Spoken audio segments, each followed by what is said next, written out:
Oui, les grandes conclusions de cette rencontre, c'est que d'abord les demandes à formuler par les OP avec l'accompagnement des partenaires techniques et des organisations faîtières seront déposées au plus tard le 15 février de ce mois, sur la base d'un programme de sensibilisation que ces partenaires vont conduire avec tout ce qui a été tiré comme enseignement à l'issue de cet atelier. Et en fait, les objectifs de cet atelier, c'est un atelier d'information et de sensibilisation des partenaires sur les critères de sélection et le processus d'enrôlement des OP agricoles et d'élevage pour la deuxième génération que le PADER doit recruter et les subventionner dans les activités agricoles et d'élevage.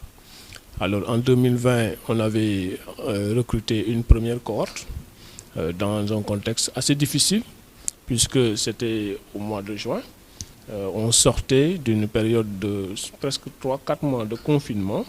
Alors tout le package de ciblage, n'est-ce pas, n'était pas fait convenablement.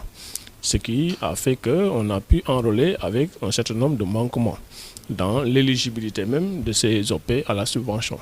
Mais n'empêche, les équipes du PADER et les partenaires ont travaillé dans l'accompagnement de ces OP-là pour les amener à leur 3e année de subvention.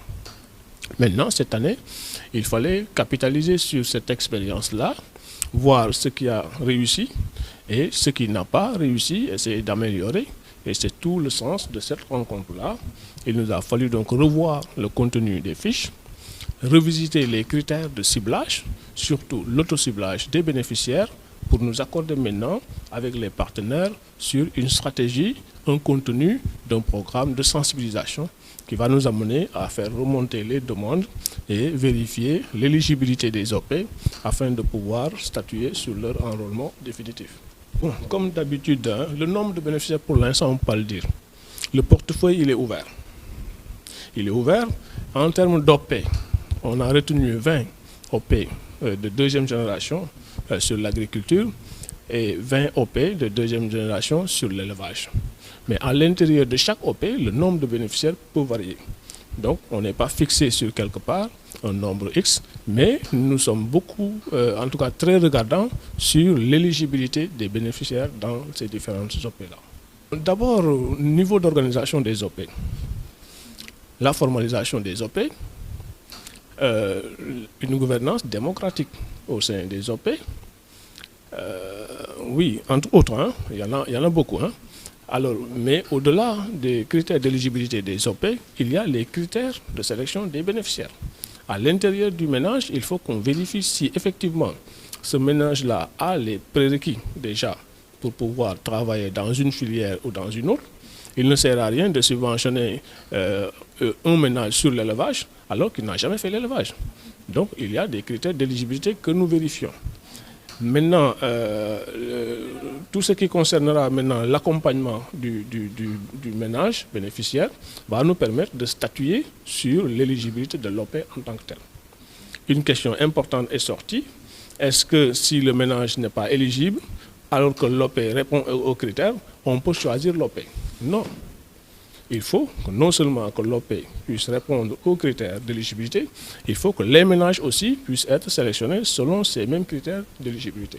Oui, des difficultés depuis 2020, en tout cas sur le volet agricole, des OP qui n'avaient pas été formalisés, alors que la subvention dégressive du PADER veut que l'OP puisse être affilié à une banque. Donc une OP informelle ne peut pas être affiliée à une banque, par exemple. Alors d'autres difficultés, c'est quoi? La subvention dégressive, qui passe de 30% à 50% en deuxième année et 70% en troisième année. Alors que si l'OP en amont n'avait pas pris les dispositions pour constituer une stratégie d'autofinancement, n'est-ce pas, de son apport, il va sans dire qu'au fur des années, il aura des difficultés pour satisfaire son apport. À Kédougou, on était à partir de 35 OP en 2020. En 2021, on est tombé à 27. En 2022, on est tombé à 13. Parce qu'il y a d'autres raisons, certes, mais l'une des raisons principales, c'est qu'en amont, les OP n'ont pas pu développer une stratégie d'autofinancement de leur apport pour pouvoir véritablement compétir sur le marché et à chaque fois constituer leur apport. En termes de rendement, vous voulez dire, des indicateurs de rendement? Bon, du point de vue rendement agricole, on est bien, honnêtement. Cette année, nous sommes à une moyenne de 3 tonnes sur le riz, 2 tonnes 800 sur le maïs. Donc vraiment, ça, c'est un rendement record par rapport aux années précédentes. Bon, sur les filières animales, nous venons de mettre en place les sujets dans quelques OP, parmi les 10 qui ont été enrôlés pour la première année, la première génération.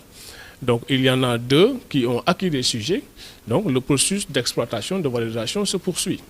On ne peut pas à ce jour vous dire que voilà le niveau de performance que nous avons atteint.